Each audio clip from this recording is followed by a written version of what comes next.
I talked to lots of people who come here looking for the Silicon Valley experience. They arrive with one suitcase in hand and they head south on the 101, hoping to see this place they've heard about.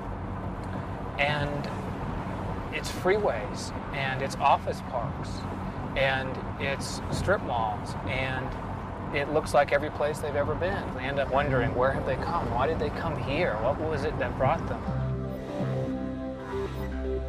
Code itself is the underlying thing that makes computers work. Why is it important to the world? It's because it's the blood of the organism that's our culture now. It makes everything go. You know, technology has become the god of our society now. I mean, I think that people stand in awe of it and stand in awe of the people that make it. I see. And you can even chant its name if you want to. There's a sense that software is a kind of new frontier. You know, it's the old gold rush metaphor, the California gold rush all over again.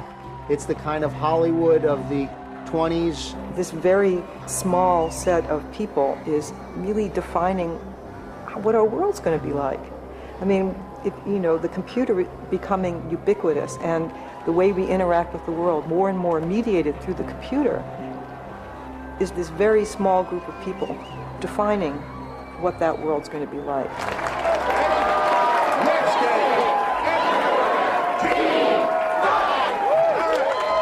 Less than 3 years ago, a small team of engineers at Netscape Communications created software that made surfing the internet easy, and in the process, changed the face of computing. On this day, however, the company is in big trouble, driven to the ground by its rival and software colossus, Microsoft. Only a radical strategy will help save it. Let's hear a little Mozilla! Mozilla! Mozilla! Mozilla! Netscape is giving away its source code to programmers outside the company. The source code is the secret formula for browsing the web. The code is named Mozilla, and if widely adapted, it will make Netscape's code the internet standard, drawing users to its other products and restoring the company's sagging fortunes. Our story focuses on a team of engineers who will come together in this building. Over the course of the next year, they will turn their lives inside out to create Mozilla and battle a giant competitor to save their company and shape the future of computing.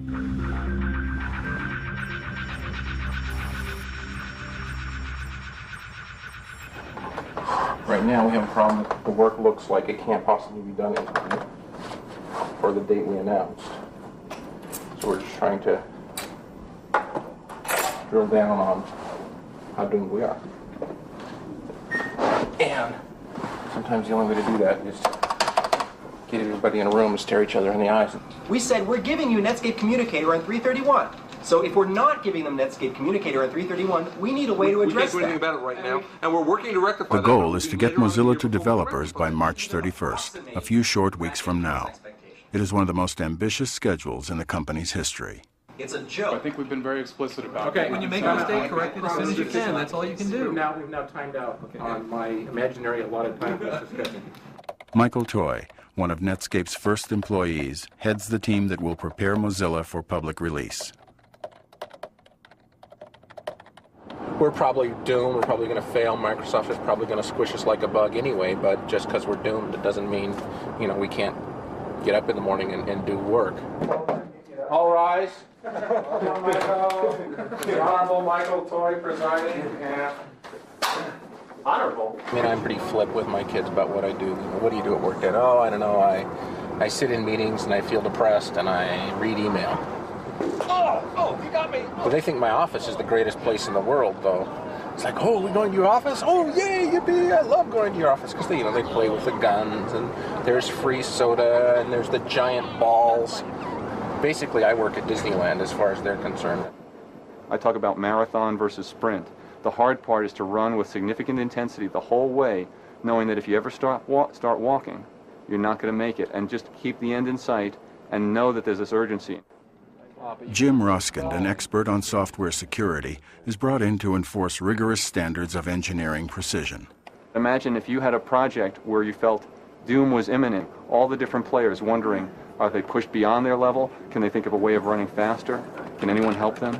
So there's a lot of tension and anxiety over making this schedule. Jamie Zawinski, free source code evangelist, will enlist outside developers to Netscape's cause. The free source thing is trying to change the rules, right? There are people who have the free software religion.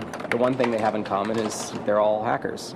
They all, like writing code. So hoping to tap into all of those smart people and get something from it, so that everyone benefits. Yeah, maybe. I don't know.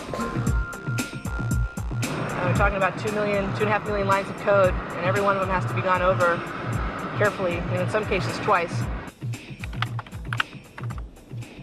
Okay, I think we're ready. With hundreds of engineers converging on Mozilla with new code to enable its release, Tara Hernandez makes sure that their changes do not crash Mozilla and bring everyone's work to a halt.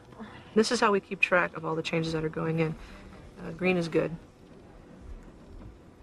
A lot of changes going in right here, and wham, the build's all died. Okay? All right, bye. No.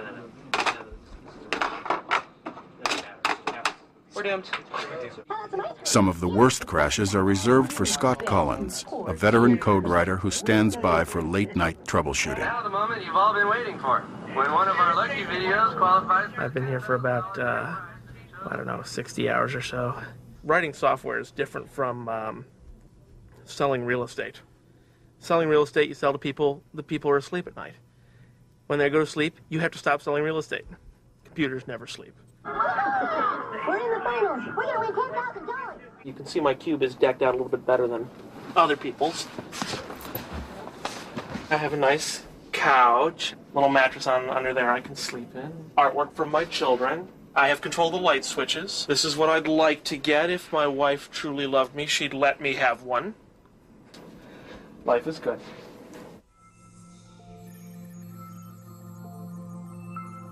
Okay. Okay.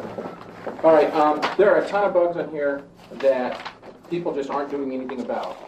For instance, To give away its code, Netscape's engineers must make thousands of bug fixes, often minute changes that will allow the code to be used by outside developers. Jeff Weinstein has 1, 2, 3, 4, 5, 6, 7, 8, 9, 10, 11, 12, 13. One bug, hidden in the mass of code, can stop everyone else's work and threaten the ship date. I need someone to page Jeff Weinstein and get him to call 2024. Even a team of 20 people building a car, it's easy to step back 40 feet and look and go, hold it, that guy's not putting on the wheel. You have 40 programmers working. They all come to you with code, a gigantic morass of little details piled up on a disk. Usually you can't even see the pieces, whether they were doing it correctly. You have to assemble it into the whole and then see if the whole works, and then you're not even sure who gave you the bad bits. Oh. That would be bad. Let's go downstairs. Come on. You talk about a recipe. Who gave you the bad flour? Someone went out to grind flour, and they had to all be exactly the right size chunks of flour. Someone else made chocolate chips. They all had to be the right size chunks. You can't figure it out until you put it all together. You hand it out, and people go, I don't like the way this tastes. Okay. And now you have to wonder, with all these details coming together, which was the problem, who's causing the problem, how can you fix it? You've got to ship on a certain time. And now you have all these people, you have the clock ticking, it gets pretty intense. Since Netscape began, the amount of code making up Mozilla has increased by a factor of 30. The job of programming and debugging it rests upon a precarious balance of science and art. 20 minutes, we'll see What does it say right now? They talk about what they do as if it was a kind of alchemy, a kind of wizardry. It does remind me of athletics in that way. Why is someone a good baseball hitter? Often the hitters themselves can't really explain it. And often the best software people cannot themselves understand why they're so good at it. But I think what makes a great programmer is being raised techie. My particular team at Netscape, I think we all grew up techie. We all grew up with computers around us somewhere, so that we were exposed to them before we became adults, if any of us are really adults. Jim's the most grown-up of us. A lot of my childhood from roughly age 6 to age 17 was around here. Life was just a nightmare. This is a very, very scary place. The school wasn't too bad, but it meant that get to work on puzzles and problems. All of the puzzling is math, and that puzzling is the exact same feeling, the exact same problem that you go through when you're programming. When I was young, I'd be building with erector sets and Lego. Now, the structures that you build are in software. My mom is a first-class geek, too. And so I have the unique experience of being able to shop with my mom, because she's a director of really important stuff at Sun.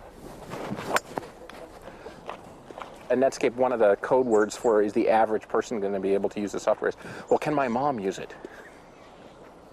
It's like, well, yeah, my mom can use it. My mom can write optimizing compilers. By the time I was 12 years old, I was making $50 an hour programming computers. People say, what should I be? Should I grow up to be I say computer programmer.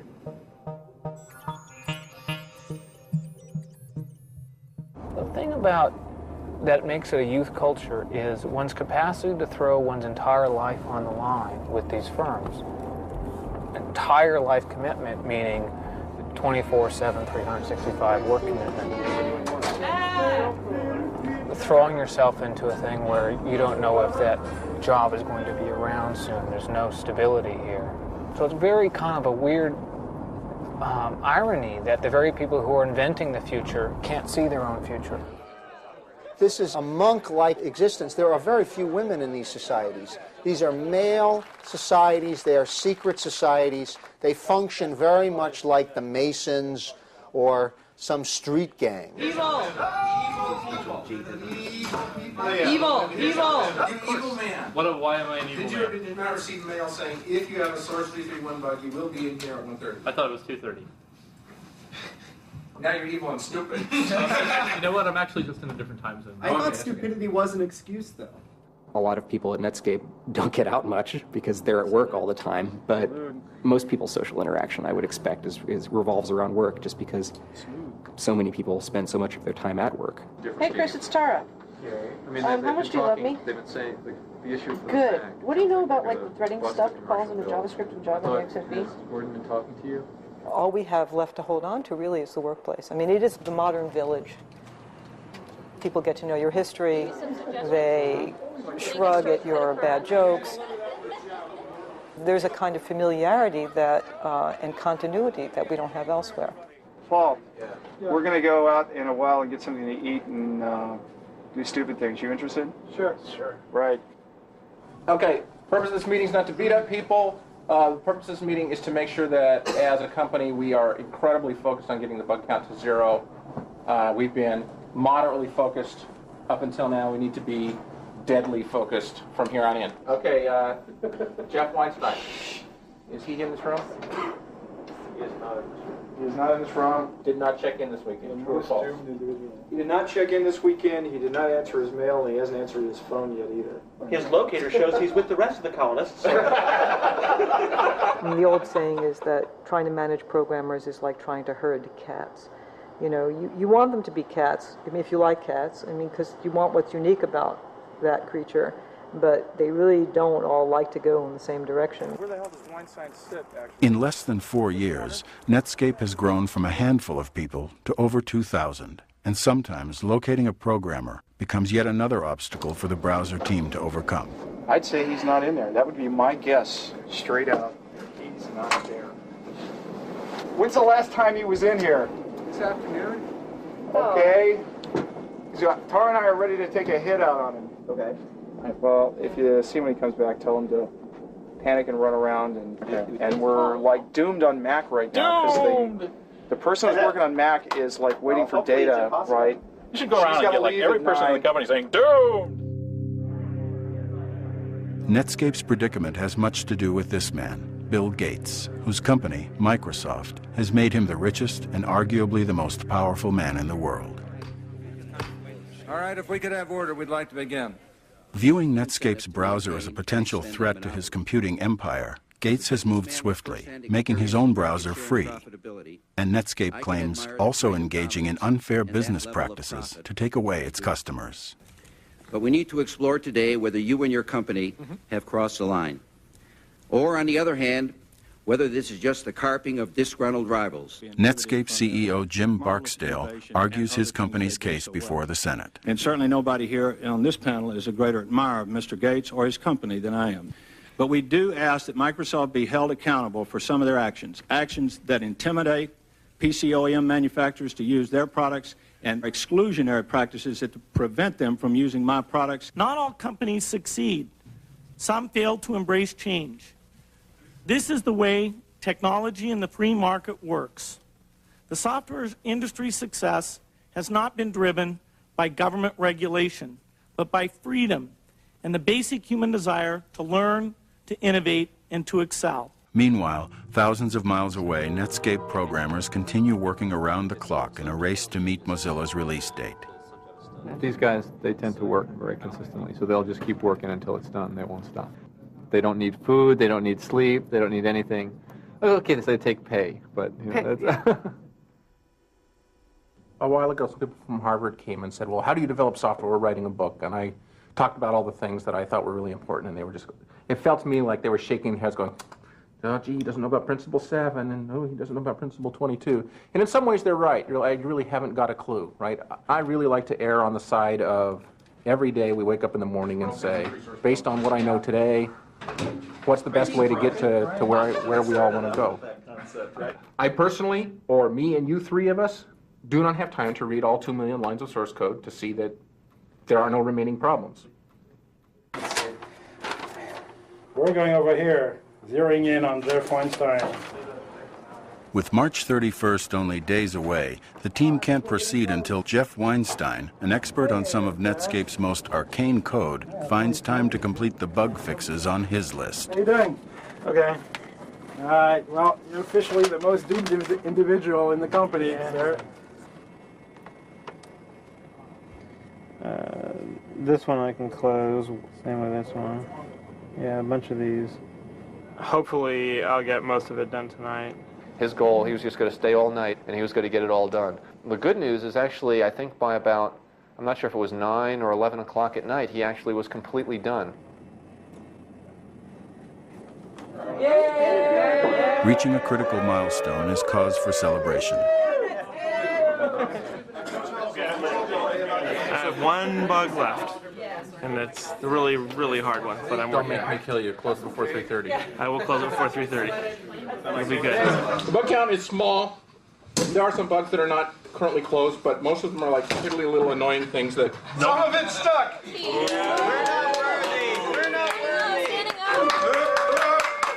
I'll praise the mighty ones. There's just been a tremendous pile of people working really hard this week to do the impossible. There's this magic phrase that Michael Toy invented, which is Zero Boogs, which is, it's not quite perfect, but it's perfect enough. You know, 0 bugs, 0 boogs. You got a spare monitor upstairs in the King's Cube, right? Yes, I do have a spare monitor. This is the first big test. Will an outsider actually be able to make Mozilla work?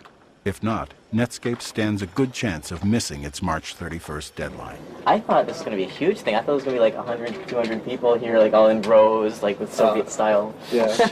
Compiling. We're nowhere near that organized. Alright, looks like it's all there. Here we go. Yeah. Wow. All good.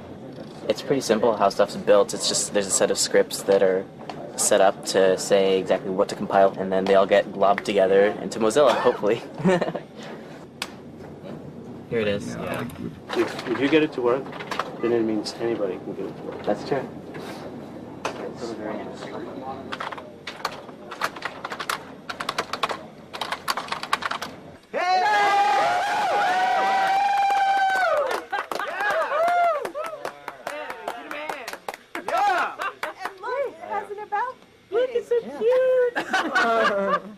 Oh. Ooh, that was pretty. Yeah, it's... No, I don't think it's working. Well, go to the... Whoa. Oh. You pressed it. Hell, shot the food. It's actually going really well. I didn't think we'd actually get somebody to build this quickly. We had to do one small adjustment, and it worked. With the source almost ready to ship, Netscape must explain the significance of Mozilla to the press. Basically, what we want to do is we want to give them a little bit of the history And then we want to go into what's actually going to happen tomorrow. The other important takeaway then, too, from this is that this is a really exciting, cool thing. Good afternoon, Forrester. Hi, Stan Dolberg and Eric Brown, please. 1 second. You've reached voicemail for Stan Dahlberg. I'll transfer you now. Good afternoon, Forrester.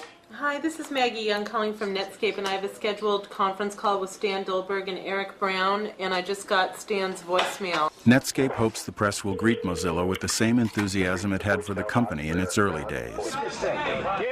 At 11 a.m. this morning, Netscape stock went public and Wall Street went bonkers. Initially offered at a price of $28 a share, Netscape shot up to $72 within minutes. The stock is bid up at extraordinary levels in the first couple of really days and weeks of its introduction. It is the biggest initial public offering in basically Wall Street history. Good afternoon, Forrester. Hi, this is Josh Walker. Today, less than 3 years after its record-breaking IPO, however, Netscape's story generates a different response. Are you there? Yep. As you know, tomorrow is March 31st. Yep.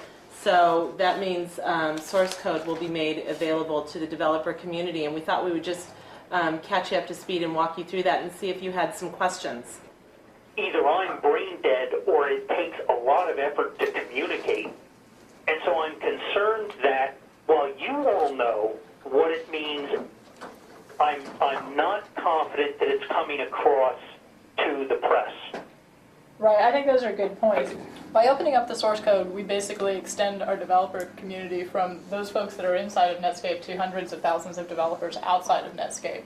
Yep. So it's no longer Netscape versus Microsoft, it's Netscape and all of the Netscape, virtual community. I think there is a belief that Netscape doesn't have a position to continue to compete with Microsoft in the browser front, and that in essence you've given up on the browser position.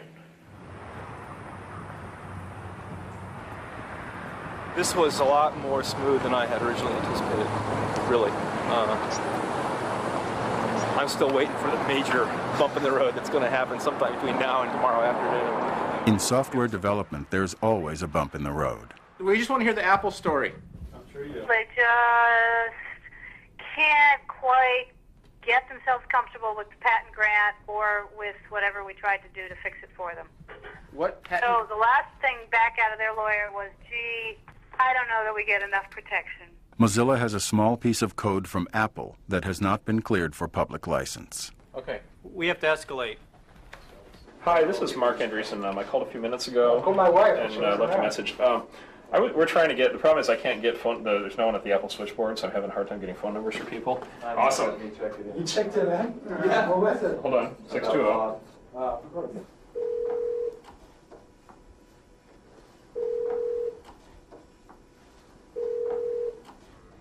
In order to ship Mozilla the next morning, Scott Collins is called in to replace Apple's code with his own invention. And theoretically, we believe this is possible. It's my last bug. When I complete this bug, I will be allowed to rest.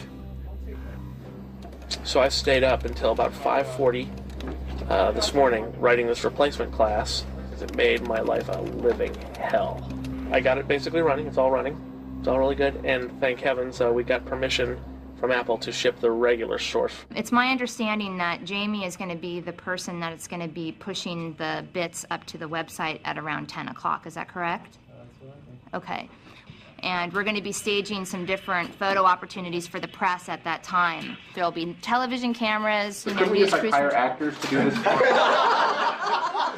was just telling you to be on TV. Come on. We're not going to mandate. They're on TV now. I personally don't think anyone is going to come.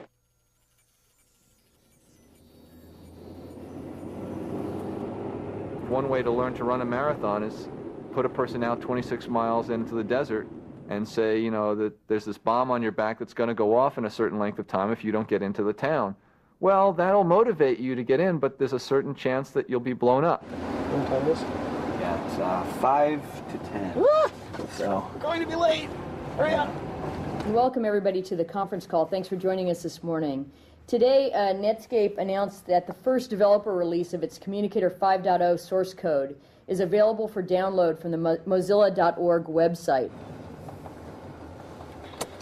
And you know where TAR is, right? It's second floor? Yeah, it's the first floor, like way on the other side. And then today, on the end of March, as we announced, we are pushing the code out to the web, as they say, and we're delighted to be part of it, and we're very excited to see what happens. The good news is the marathoner is now coming into town with that bomb on his back, and it looks like he's going to make it.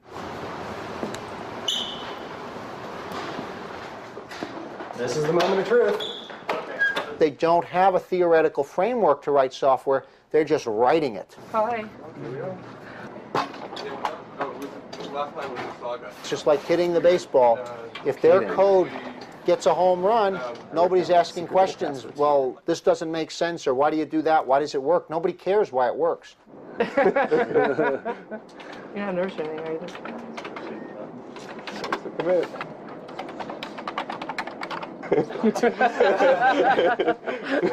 This is bad.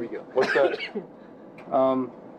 Well, it's not connected to the machine that controls the FTP push is like not answering. Is it loaded? It's blast, not blash. No. Oh, Yeah, maybe good reason not to. oh, that bin, yeah. Duh. Okay. We're Okay. Yay. It's super. Mac's there. Unix is there. Windows is there. We're done. We're done. It's up. We're done.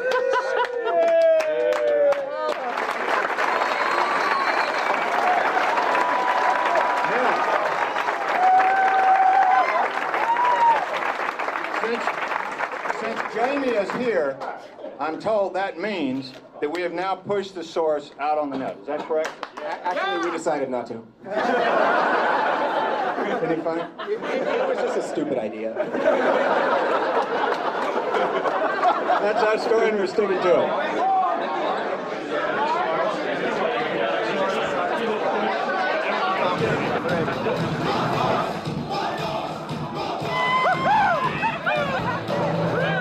For a moment, everyone at Netscape takes a breather. I think it's going to work out.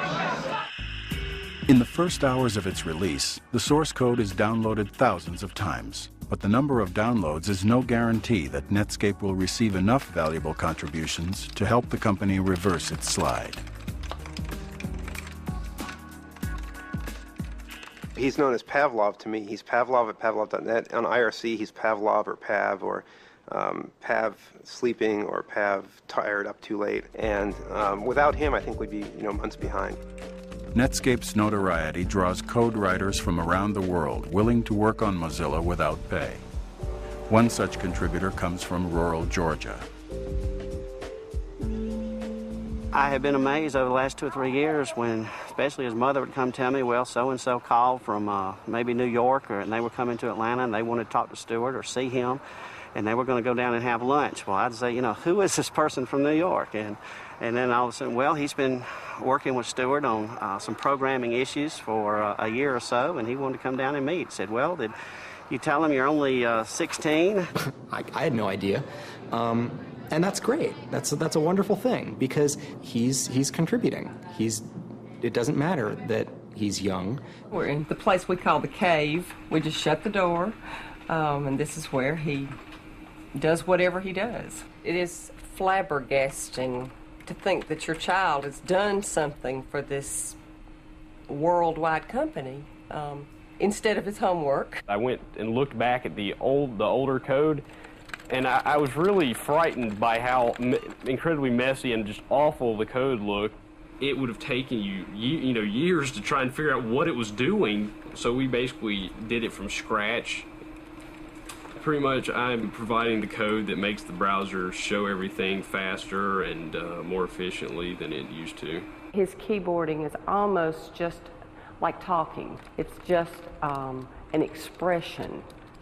He can express himself that way, and it's just totally unconscious almost, just a part of how he communicates. In the past, free code contributions helped build the Internet. How a commercial enterprise will benefit from free code remains a big question. Well, it's certainly my hope that the enormous amount of new people that no one company could afford to have working on any product now contributing to the Netscape Navigator Communicator will make a significant difference in the improvement of the product. How that works against any competitor remains to be seen.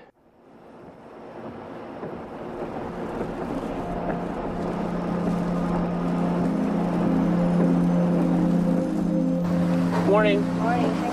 David Retterman, an analyst for a San Francisco investment bank, closely monitors Netscape's radical plan for investors eager to participate in the internet stock boom. The market is really kind of a voting machine. It's voting, yes, I believe that vision statement. Yes, I believe that's going to result in product sales. Yes, that's going to drive earnings up, and you know, stocks should trade accordingly. The financial benefits to Netscape of giving away its source code are hard to measure.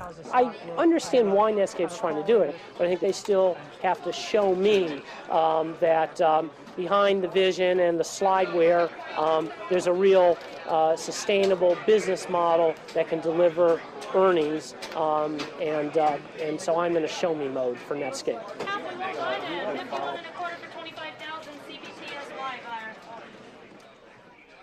Now my job will be 3 times as hard as it was yesterday. It was already 10 times harder than it needed to be, right? Did I just work really hard to ship the company jewels out of the building, and it's going to just end us dying and rolling in poison and misery? The day after the stuff goes out, you really don't get a let up. There is then this sort of day in, day out, go to work, turn on the computer, code, code, code. That's Tara. Tara. Yeah, what's your doctor say, Tara? My doctor said, Mylanta. Interestingly enough, that I work too much.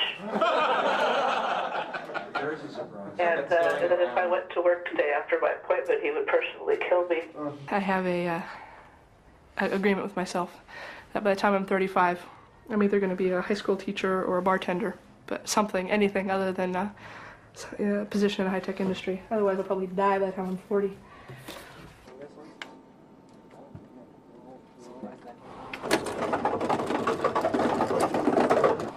Now that I'm an old guy, I've kind of been around the block a couple times, and you can go from realizing this just never stops, does it? And that being really depressing, because you feel like I said I was never going to be on the treadmill, and here I am. I'm on the treadmill. I'm going to be running like this forever. Because they're good at software, they need to keep pace. And as a result, keeping pace means to shut a lot of other things out. They just don't have time to read, time to hear about the world. They don't have much time for their families. But when you're in a situation where you really have a lot of work to do and no time to do it, you pick what you want.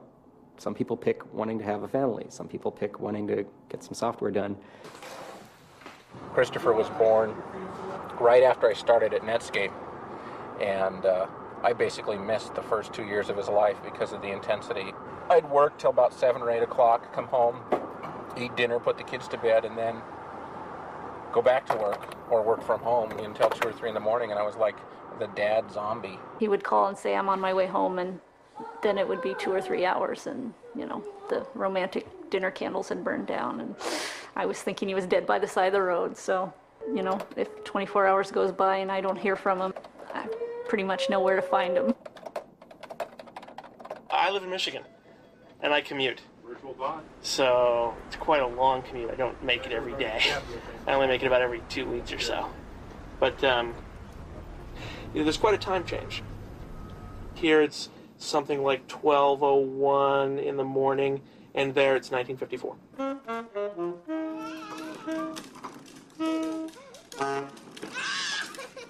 The motivation for moving back here is I wanted to get into a community, put roots down, and feel settled.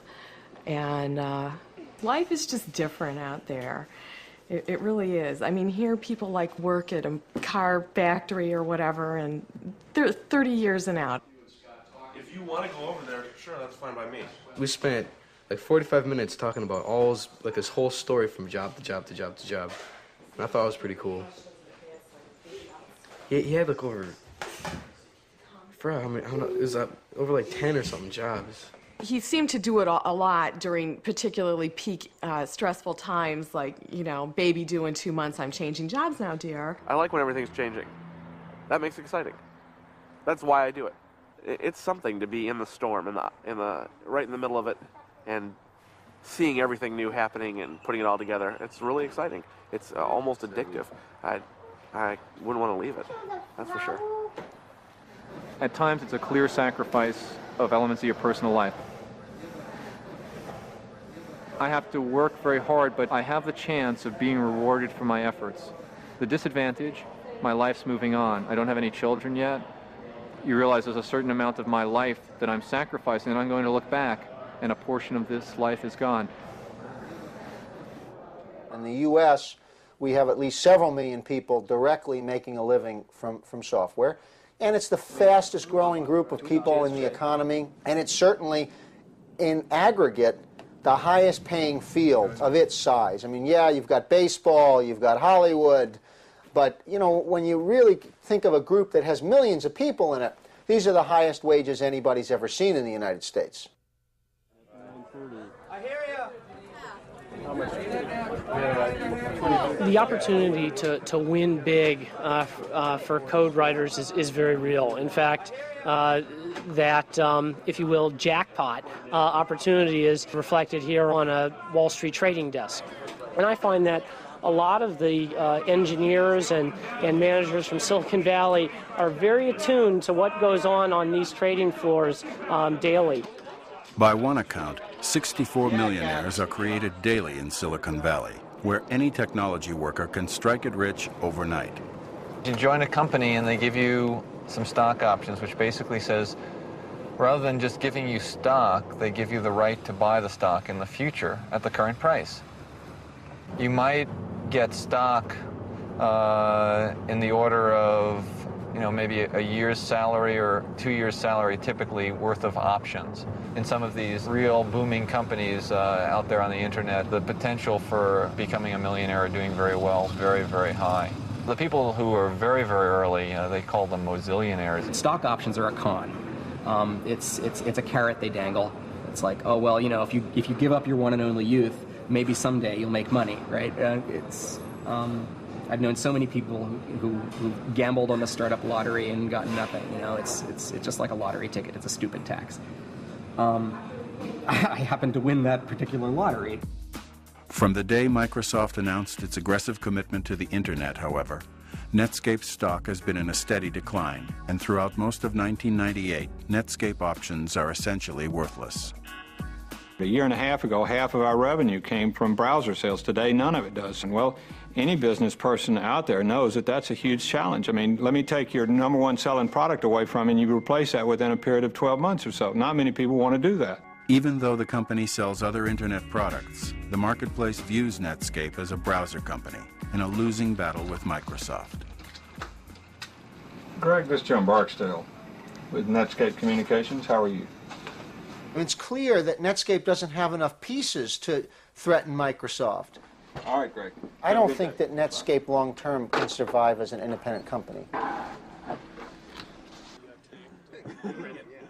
While Mozilla tries to recapture the early glory days of the company, integrating code from the outside means more work for everyone on the browser team. Apparently, I must have done it backwards from what you told me, or I don't know what. Okay, this is bad. We want to take the old free tree and use it as a subsection, and we want to build this interesting tree around it. No, that's not what we want to do. We have NS and NSProve at the top, right? It's either a project file for this or a project file for that. It can't be a project file for both. We don't have a plan for doing both. So right now, I have some files that have to come from here for Java in the single directory, and some files that have to come from here in the same directory. The same directory. Tell me how I do that. That's the problem. The browser division, which costs the company almost $30 million a year to operate and contributes few revenues to the company, is reorganized in the fall for the second time in less than a year. Do we have all the answers? No. We're going to try and learn what we can from seeing the people who've done this well. When I joined a startup, I knew that 19 out of 20 fail. When an employee comes to work at Netscape today, he doesn't have the perception that there's a 19 out of 20 chance that this job is not going to be in place 1 to 5 years from now. If you live here, it is the ubiquitous conversation. Do you believe that Microsoft has used either A, illegal or just unfair methods to take market share from Netscape?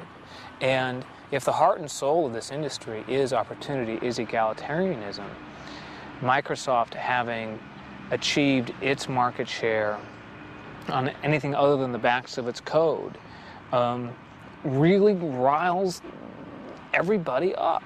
The Justice Department has charged Microsoft with engaging in anti-competitive and exclusionary practices designed to maintain its monopoly in personal computer operating systems and attempting to extend that monopoly to internet browser software.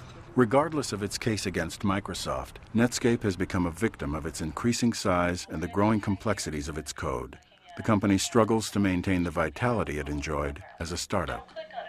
When a company gets to be above a certain size, it's just a process. It's a mechanism for making money, and innovation is like one possible way of doing that, but it's a risky way. So big companies don't do that. Microsoft actually doesn't do very much. They buy companies. They wait until someone has done something interesting, and then they acquire them, and then they milk it for all it's worth. And I mean, I don't mean to pick on Microsoft, because lots of companies do that. It's just a normal way of doing business.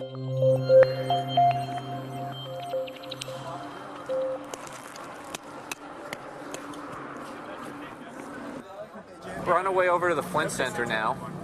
We're going to have an all-hands meeting. Jim Barksdale has moved up the all-hands meeting by roughly about a week. We've just announced quarterly results, and now this major change in direction.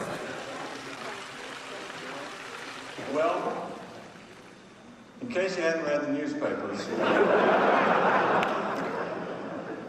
we have, as of 1:30 this morning,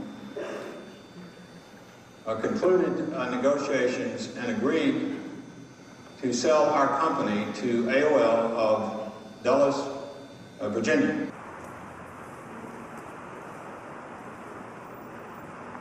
I can't imagine that day when they announced the merger, that they weren't like, oh, I don't believe this, you know, sort of a nightmare scenario. Although, you know, the worst one would have been Microsoft's buying us, I guess. You know, then they would have, you know, you'd have seen like this flow of cars out of Netscape. 6 months ago, they were insulting AOL's technology. You know, it was a service for idiots. Congratulations, Skippy. You've got mail. Netscape was not unusual in the way they felt about AOL in Silicon Valley. I mean, it's very clear that nobody had any respect for the company. One of them at Netscape called Steve Case a soap salesman because he used to work at Procter & Gamble. The soap salesman bought them. The quote that came out of this article was Netscape, something along the lines of, "Live fast, died young, and left a tired corpse." And I don't know that I agree with that.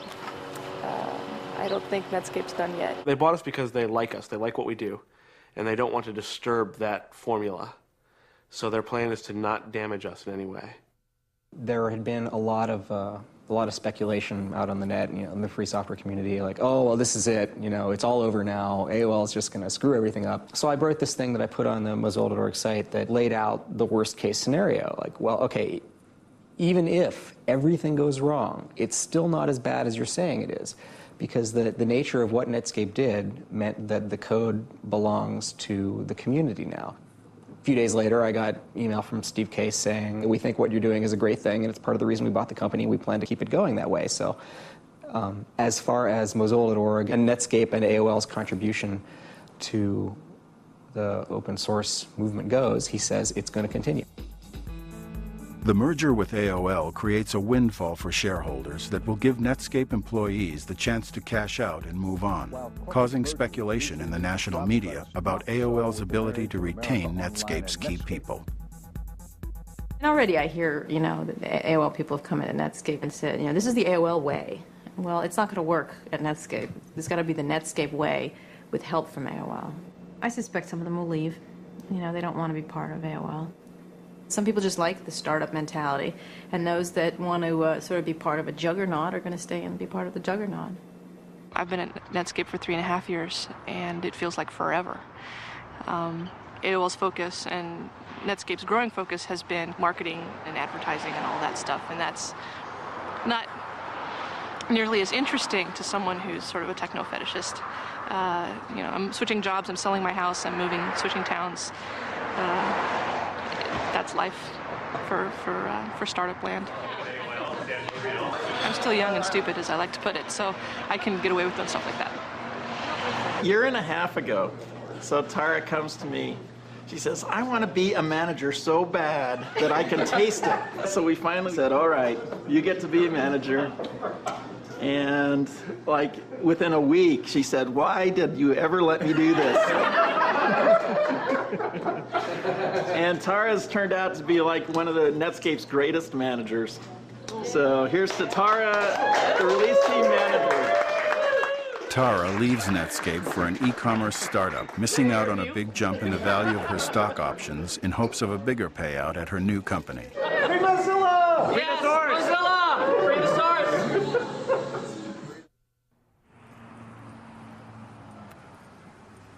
Regardless of how AOL runs the Netscape business, it's not Netscape anymore. That part's over, and that's really sad. I wish Netscape could have gone it on their own. Frustrated by what he perceives as a lack of commitment to open source development, Jamie quits Netscape 1 year to the day he helped give away Mozilla. The movie Hackers, I think, is just a great movie. I wish our lives were like that. I wish we were roller skating around in spandex and fighting bad guys, but it's not. It's sitting in a room and typing all day. This was what I was trying to escape, this life. I knew I did not want to live here. I've been out here now about 4 or 5 years. This is a nice place. This is escape from the jungle.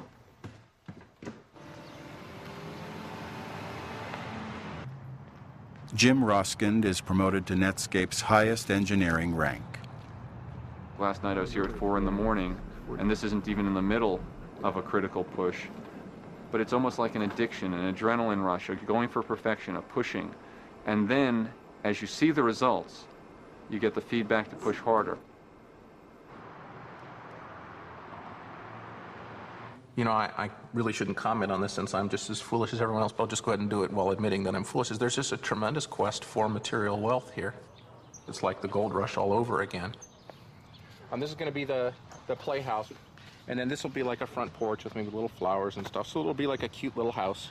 I went to Netscape because its main purpose was to generate cash based on this internet thing. That's like what we're going to do. We're going to get rich. It just took a heavy toll on our marriage, and if it wasn't for God's grace, we wouldn't have made it. Why I use God's gifts? Michael burned out. Michael came to a place where in his own life where he said the cost is too great. I'm not going to do it anymore.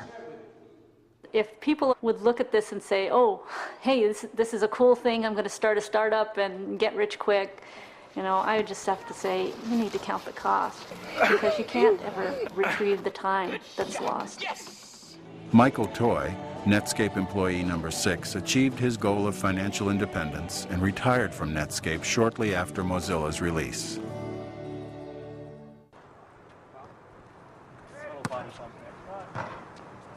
In the Valley, if you've stayed someplace longer than about 3 years, people wonder what's going on. Why can't you get another job? What's wrong with you? If you're a programmer, you pretty much change jobs about every 2 years or so. It's like ants, worker ants. They send a group out to do something. As that group approaches the task that they're going to do, some ants leave, more ants come on. By the time it gets to the target, it could be a totally different set of ants. I think as we distribute the set of work that we're doing and more in the information age, it'll be more like that. Scott Collins continues to commute to Netscape from Michigan. There's a lot of pressure right now to complete our product on time. Sort of weighed in with the ridiculous acrobatics the stock is doing. We were a $20 company. As of this moment, our stock is like $172. So it's hard to be depressed about the amount of work you have to do when every other cube holds a millionaire.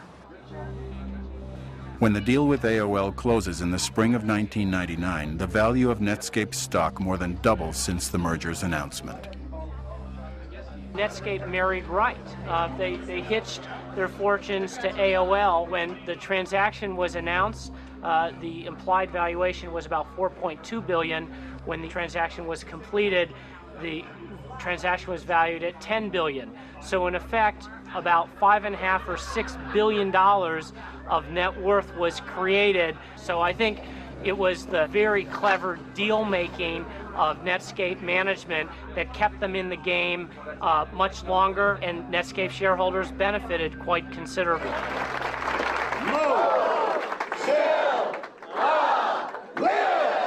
While many executives sold their stock during Netscape's final year, Barksdale bought more. And after the merger, he swapped his shares for more than $500 million of AOL stock.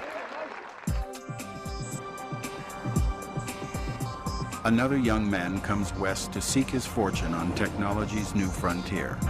I'm a little bit nervous going into this interview because I'm not entirely sure what to expect. It's a long way away, 4,000 miles, a long way for your child to be, but this is a place where there's a lot going on that he's very interested in, and I think has some talents in this area. And I really think that this may be kind of home for him as far as being able to work with people that he can actually talk to.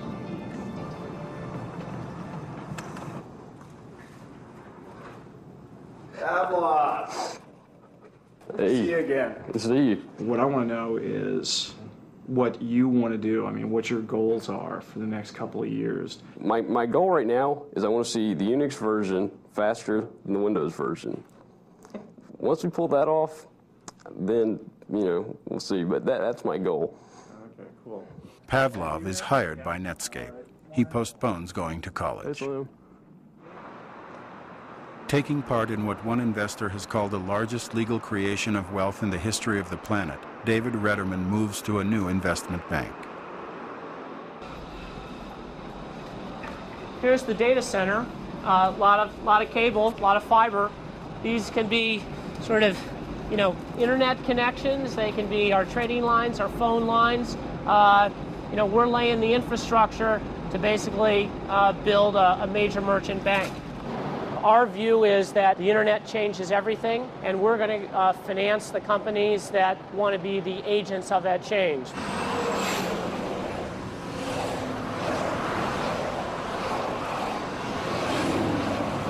Look at this intersection. We've got a bank here. In 2 years, this may not be here. Why not bank online? Gap's website is one of the most successful commerce websites on the market. I don't even know why Gap's renovating this store. Why aren't they investing more in their website? I don't know what this intersection may look like 2 years from now. When I started, people didn't know what HTML was, what the World Wide Web was, and all of a sudden, the power of the internet that had been there for years was available to everybody in an easy way, point and click, the universal language. It's like Fantasia when Mickey is standing over the book that's open on the mountain and he's looking in to see what to do, and he does something. He doesn't really know what he does, but it makes something happen. And of course, that thing gets out of control and keeps going. You don't know why it works. You don't know how it works. You just push a button and it works. We're at the beginning of an industry, and who knows where that industry is going to go. This could all turn into television again. It could be controlled by a small number of companies who decide what we see and hear, and there's a lot of precedent for that. I'm just laying down the tracks, and there are these trains zooming by me. And there's no way I'd want to say that it's a bad thing to have these trains fly by. It'd be a horrible legacy. If it ended up being the legacy of Netscape and the internet, that we could all do what we're doing only under much more intense pressure and much faster. Everything has to change faster, obviously. Look at Netscape. It was born and died. I don't want to use the word died, they wouldn't like that word, but it basically was born and overtaken within 4 years. That's pretty fast, I think, because they must think it's very fast. Near the end of 1999, the public still awaits Netscape's first open-source browser, more than a year after Mozilla was released.